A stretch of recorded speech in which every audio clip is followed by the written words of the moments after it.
बीवी इतना खुल के नहीं बोलती जितना साली।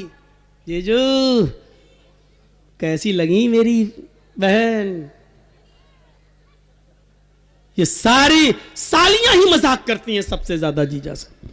हां, जिस तरीके से साली बहनोई के साथ खाना नहीं खा सकती है बहन की मौजूदगी में, उसी तरीके से आपका छोटा भाई भी आपके दस्तरखान पर आपकी मौजूदगी में भाभी के साथ खाना नहीं खा सकता। चाहे कितना कहो, बेटा भाभी है तुम्हारी, चलो बैठ जाओ, हम भी खा रहे हैं, चलो भाभी। इधर सालियां जीजा से मजाक कर रही हैं सबसे ज्यादा, और इधर भाभियां देवर से मजाक कर रही हैं सबसे ज्यादा। माहौल देखिए आप कहां पहुंच गया। अब देखिए ये बातें जब होने लगी तो कितनी आवाजें आने लगी। सुनना ही नहीं चाहती हैं, इनके खिलाफ कोई बात मत बोलो। ऐसा लग रहा है जैसे मछलियां बिक रही हों, मार्केट लगा हो मछलियों का। तो मेरे भाइयों, अल्लाह के रसूल से किसी ने पूछा, एक सहाबी ने, एक औरत ने, सहाबिया ने, अरे अल्लाह के नबी, मैं जिस घर में रहती हूं मेरा देवर भी उसमें रहता है, और अईतल हमवा, क्या मैं देवर से भी पर्दा करूं? और सुनो नबी ने जवाब क्या दिया, और अईतल हमवा, क्या मैं देवर से भी पर्दा करूं? तो अल्लाह के नबी ने फरमाया, देवर से? देवर से पूछ रही हो? छोटे भाई की बीवी, यानी छोटे भाई, शौहर के छोटे भाई से ना, क्या? हाँ। तो अल्लाह के नबी ने क्या कहा, हमुल मौत, अरे वो तो मौत है। और नबी ने क्या जवाब दिया, तुम ये पूछ रही हो क्या देवर से भी पर्दा करूं? हां हां, वो तो मौत है। मौत का मतलब समझ रहे हो? मोहल्ले के कुछ लोगों से अगर बेपर्दगी हो जाए तो चलेगा। चलते चलते रास्ते में जा रही हो, गांव का कोई आदमी तुम्हें देख लिया, एक नजर जल्दी से पर्दा गिरा लिया, चलेगा। थोड़ी बहुत बेपर्दगी दूसरे लोगों से हो जाए चलेगी, लेकिन देवर से बिल्कुल नहीं। अलहमुल मौत, देवर तो मौत है भाभी के लिए, देवर तो मौत है भाभी के लिए। ये हदीस जब मैं पढ़ता था तो बहुत से लोग कहते थे, मौलाना आजकल जॉइंट फैमिली है, लोग ऐसे रहते वैसे रहते, कैसे हो पाएगा? लेकिन इसका नुकसान मैंने उस वक्त देखा जब एक बार मैं सऊदी के सफर पर गया था, और वहां यह हादसा जब मुझे लोगों ने बताया तो बड़ा अजीब लगा कि अल्लाह के रसूल ने जो देवर भाभी का पर्दा बताया वो कितना सटीक और कितना सही है। वहां एक अजीब किस्सा सुनने में आया मेरे जद्दा का, कि जद्दा में भोपाल का एक आदमी टैक्सी ड्राइवर था। दोनों भाई वहां पर टैक्सी चलाते थे, एक भाई रात में, एक भाई दिन में। और भोपाल का यह आदमी फैमिली के साथ रहता था। छोटे भाई की शादी नहीं हुई थी, 8 साल, 10 साल, 15 साल का अरसा गुजर गया। इस आदमी के 4 बच्चे भी वहां पैदा हुए। एक मर्तबा यह शख्स किसी कस्टमर की तलाश में जद्दा में बैठा हुआ था अपनी टैक्सी पर, कि एक औरत आती है, उसका पेट बड़ा था, उसके पेट में हमल था, बच्चा था, और आकर कहती है, एक्सक्यूज मी। इसने कहा जी क्या बात? देखिए मुझे बहुत तेज पेट में दर्द हो रहा है, ये करीब में जो हॉस्पिटल है जल्दी ले चलिए, मेरी डिलीवरी का वक्त करीब है। उसने कहा आओ बैठो। टैक्सी खोली और बिठा लिया और जल्दी से ले गया, और हॉस्पिटल में उसने सोचा चलो, उसने हाथ पकड़कर हॉस्पिटल तक पहुंचा दिया, और वहां स्टाफ ने फौरन इस औरत को लिया और जल्दी से अंदर ले गए। उसने सोचा ये उसका आदमी होगा, उससे लिखा पढ़ी कराई, कहां से आए हो, कैसे आए हो, क्या हो, कहां, फोन नंबर, मोबाइल नंबर। उसने कहा अरे मुझे तो उससे पैसे लेना थे टैक्सी के। अंदर से चेकिंग होके आवाज आई, तो इससे कह दिया उसको तो 3-4 दिन यहां एडमिट रहना पड़ेगा, क्योंकि डिलीवरी कभी भी हो सकती है, रात में भी। फिर भी एक नॉर्मल हो गई तो ठीक, ऑपरेशन हुआ तो 3-4 दिन, 5-6 दिन रखना पड़ेगा। इसने सोचा कि चलो यार 2-3 दिन में कभी यहां से निकलेंगे तो फिर ले लेंगे इससे पैसे, अभी तो वो बेचारी परेशान है, उसके साथ कोई है भी नहीं। ये अपना टैक्सी उठाकर चल दिया। पूरा दिन टैक्सी चला के रात में घर पहुंचा, रात भर सोया। रात में इसका छोटा भाई टैक्सी चलाता, वो टैक्सी चलाता था, ये दिन में टैक्सी चलाता था। तो जब ये सुबह फजर की नमाज पढ़ने उठा, नमाज पढ़ के आया, इसकी बीवी ने इसको चाय बनाई, अपने शौहर को ब्रेड आमलेट वगैरह बनाया कि चलो नाश्ता करो अब तुम जाओगे। मोबाइल फोन की घंटी बजी, वो वाला फोन लैंडलाइन, वो घंटी बजती है। इसने घंटी उठाई, अरे कौन इतना सुबह सुबह, इसने सोचा कि कोई कस्टमर होगा, कहीं जाना होगा, फोन करते हैं लोग। तो इसने फोन उठाया, कहा हेलो। वहां से आवाज आई, कौन? जमील साहब। कहा जी, बड़े नालायक इंसान है तुम। कहा क्यों, क्या हुआ? कहा हॉस्पिटल में तुम अपनी बीवी को छोड़ गए, बेचारी रात भर यहां परेशान रही, जल्दी आइए हॉस्पिटल में, डिलीवरी हो गई और तुम्हें लड़का हुआ है। इसके तो होश उड़ गए। ए डॉक्टर, तुम्हारा दिमाग ठीक है? वो मेरी बीवी नहीं थी। अच्छा हुआ ये फोन मैंने उठाया, कहीं मेरी बीवी ने उठा लिया होता तो कयामत आ गई होती मेरी। दिमाग ठीक रखो। उधर से उस डॉक्टर ने, लेडीज डॉक्टर थी, चिल्लाई इसके ऊपर, चुप बदतमीज कहेंगे। ये इंडियन पाकिस्तानी कमीने सब ऐसे ही होते हैं। बच्चा पैदा हो गया, आप कहते मेरी बीवी नहीं, लड़ाई लड़ते हैं घर में और यहां आके छोड़ जाते हैं। आ रहे हो या मैं पुलिस भेजूं? कहना पुलिस मत भेजो, मैं आ रहा हूं। गया सीधे टैक्सी चलाता हुआ हॉस्पिटल में पहुंचा और जाकर किस वार्ड में? तो फला कमरे में। खोला कमरा, डाइन चुड़ैल मर जा, मैं ही मिला था तुझे। एक तो मेरा किराया नहीं दिया, बिस्तर पे लेटी और कह रही मेरा बच्चा। अब रोती है, तुम्हें क्या हो गया? अरे घर में थोड़ा सा झगड़ा हो गया, इसका मतलब ये थोड़ी कि तुम हमें इतना डांटोगे, अपने बच्चे को तुम एक्सेप्ट ही नहीं कर रहे हो। अरे उसने रोना शुरू कर दिया, इसका दिमाग खराब। ये ड्रामे बंद कर। ए डॉक्टर साहब, ये मेरी बीवी भी नहीं है, पता नहीं कौन है। डॉक्टर साहब कहते हैं चुप, रो रही है। एक औरत कैसे किसी को अपना शौहर कह देगी? मानता हूं झगड़ा होता है घरों में, सबके घर में होता है, लेकिन इसका यह मतलब है कि तुम बीवी मत। अरे डॉक्टर साहब, अल्लाह की कसम ये मेरी बीवी नहीं है। और वो कहती डॉक्टर साहब ये झूठ बोल रहा, अल्लाह की कसम मैं इसी की बीवी हूं। मामला बड़ा पेचीदा। डॉक्टर ने कहा रुको। मामला इतना बिगड़ गया, हर आदमी उसी औरत की बात कर रहा है, क्योंकि औरत के आंसू बड़े खतरनाक होते हैं। इन आंसुओं को जो समझ जाए वो बहुत बड़ा समझदार माना जाएगा। औरत के आंसुओं को समझना बड़ा मुश्किल है। आप शादीशुदा हैं, आपको तजर्बा होगा, हमें भी तजर्बा है। बहुत ये आंसू बड़े खतरनाक होते हैं, इसलिए पूरे हॉस्पिटल का स्टाफ औरत की तारीफ कर रहा है। क्या है? बिल्कुल से चुप चुप। डॉक्टर कहता चलो को, अभी तुम्हारी रिपोर्ट सामने आती है, इधर आओ, लाओ डीएनए टेस्ट कर लेते हैं। क्या कर लो? आदमी कहता हाँ कर लो। ब्लड निकाला, बच्चे का ब्लड निकाला। औरत कहती है कि डॉक्टर साहब रिपोर्ट क्या सही आएगी? कभी कभी मशीनें भी गलत रिपोर्ट दे देती हैं। ये औरत बोल रही है। अब वो आदमी जिसका ब्लड निकल रहा था वो कहता चल, मशीनें कभी कभी गलत रिपोर्ट दे देती हैं। अब जब पोल खुलने वाली हुई तब रिपोर्ट गलत। चुप। अभी दूध का दूध, पानी का पानी अलग होता है। इसी बीच अजान की आवाज आने लगी। इसने वहीं पर अपने सर का गमछा उतारा, बिछाया, नमाज पढ़ना शुरू कर दिया। लेकिन सोचने लगा यार कहीं गलत रिपोर्ट आ गई तो, कहीं औरत की बात सही ना निकल जाए, कहीं यही रिपोर्ट ना आ जाए कि बेरही बच्चा है, तब तो घर में कैसे लेके जाऊंगा। अल्लाह देख तू अच्छी तरह जानता है मेरा बेटा नहीं है, अल्लाह तू जानता है ये मेरी बीवी नहीं है, अल्लाह देख मेरी रिपोर्ट सही आनी चाहिए। 2 दिन के बाद कहा जाओ रिपोर्ट आएगी, 2 दिन के बाद तुम आना। 2 दिन के बाद इसको बुलाया, बोलो क्या बात? हाँ जी, और डर भी रहा है। डॉक्टर हंस रहे हैं। तो डॉक्टर साहब हंसिए मत, पहले बताइए रिपोर्ट क्या आई है। डॉक्टर साहब कहते हैं कि तुम सही कह रहे थे कि तुम्हारा बच्चा नहीं। ये औरत झूठ बोल रही है, तुम्हारा ब्लड इसके ब्लड से मैच ही नहीं खा रहा है।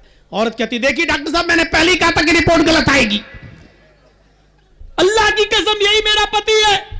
आदमी कहता चुप, तेरी पोल खुल गई है, दूसरे का पाप मेरी गोद में डालना चाह रही है, भाग यहां से। डॉक्टर साहब मैं जाऊं? डॉक्टर साहब कहते हैं आप जाइए। उस औरत से कहा ए बता कौन है तेरा हस्बैंड, नहीं तो अभी तुझे कत्ल की सजा होगी, यहां पर सऊदीया है ये, इंडिया नहीं है। कहती डॉक्टर साहब अल्लाह की कसम ये इसी का बच्चा है, मैं इसकी बीवी हूं, मत जाने दीजिए, मैं किसके पास जाऊंगी। डॉक्टर ने सर पे हाथ पकड़ के कहा मेरी बहन मैं तुम्हें कैसे बताऊं कि ये इसका बच्चा नहीं है, इसकी रिपोर्ट ये बता रही है कि ये जिंदगी में कभी बाप बनने के लायक ही नहीं है, ये बाप बन ही नहीं सकता। अब वो आदमी कहता क्या डॉक्टर क्या, कि हां तुम्हारी रिपोर्ट कह रही है तुम बाप बनने के लायक ही नहीं हो, तुम्हारे अंदर उतने स्पर्म नहीं है, तुम्हारे अंदर उतने शुक्राणु नहीं है, तुम बाप बन ही नहीं सकते हो, तुम्हारे शुक्राणु नील है, जीरो है, तुम बाप नहीं बन सकते। ए डॉक्टर 4 बच्चों का बाप हूं और तुम कह रहे बाप नहीं बन सकता, मैं 4 बच्चे हैं मेरे। अब औरत चिल्लाती देखिए डॉक्टर साहब मैंने कहा था ना रिपोर्ट गलत होती है। अब यहां से यह आदमी कहता है चुप, यह रिपोर्ट तो सही है कि यह बच्चा मेरा नहीं है, लेकिन यह रिपोर्ट गलत है कि मैं बाप नहीं बन सकता। और डॉक्टर कहता चुप रहो तुम दोनों, मेरा दिमाग खराब कर दिया है। वो कहती इसका शौहर, वो कह रहा मेरा शौहर नहीं, तुम कह रहे हो ये मेरा बेटा नहीं, रिपोर्ट कह रही बाप नहीं बन सकते, तुम कह रहे हो मैं 4 बच्चों का बाप हूं। ऐसे तो रिपोर्ट मेरा केस ही नहीं आया मेरे पूरे हॉस्पिटल में आज तक ऐसा। इसने फाइल उठाई चल दिया, गाड़ी में डाला, बाप नहीं बन सकता, हट गाड़ी चला रहा है। थोड़ी दूर जाने के बाद कहता है जमील घर का पता लगाओ, कहीं रिपोर्ट अगर सही हुई तो फिर ये 4 नमूने आए कहां से। अगर मेरी रिपोर्ट सही है मैं बाप नहीं बन सकता तो ये बच्चे हैं किसके। सीधे घर पहुंचा, दिन में दरवाजा खटखटाया, बीवी को होश भी नहीं था कि दिन में भी मेरा पति आ जाएगा। दरवाजा खटखटाया, बीवी ने दरवाजा खोला, चप्पल उठारी आदमी ने, शौहर ने, और तड़ा जूते चप्पल घूसे। वो औरत कह रही इतना प्यार करते थे आज अचानक क्या हो गया। लेकिन इसने 20-25 पहले प्रेशर बनाने के लिए मारा, चप्पल जूते लाते घूसे मुक्के। जब 15-20 मार चुका तब कहा ये बताओ कि ये 4 बच्चे किसके हैं। वो कहती क्या हो गया तुम्हें, अभी फिर मारूंगा, ये पता चल गया है ये मेरे नहीं है, अब ये बता कि किसके हैं। 2-4 और दिए। जब उसको तेज चोट लगने लगी तो कहने लगी रुको मारो मत, कुछ कहोगे तो नहीं, कहा नहीं, सही बता दोगी तो कुछ नहीं। कहा कि ये 4 बच्चे आपके नहीं, फिर कहा देवर के।